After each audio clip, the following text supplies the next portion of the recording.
shi malam Lawan Turayen sharri aka mishi aka ce yawa annabi ƙarya ya soki annabi, alhalin shi kuma an soki annabi ne ya ƙaryata wanda suka soki annabi. Za mu yi wannan bayani sati mai zuwa Allah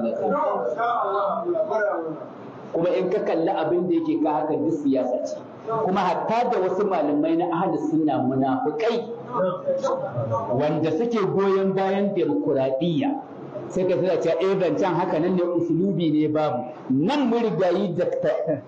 Idris Abdulaziz nan ya zo yana ana magana da shi akan iyaka na abudu wa iyaka nasta'in.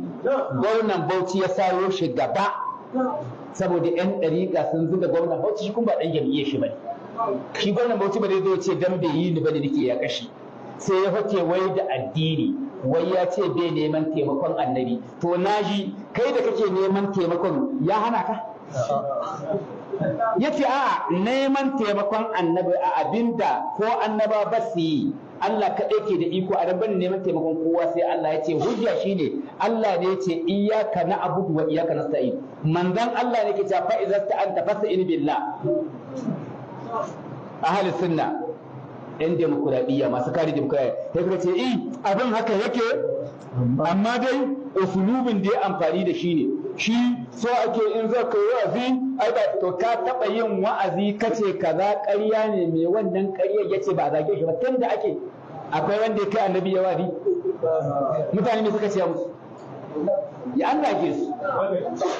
Annabi Musa ayar da suke taimakawa ai annabi Musa ba kafirin da ya kafir ana wa kula da qawlan layyina aka ce mishi ba.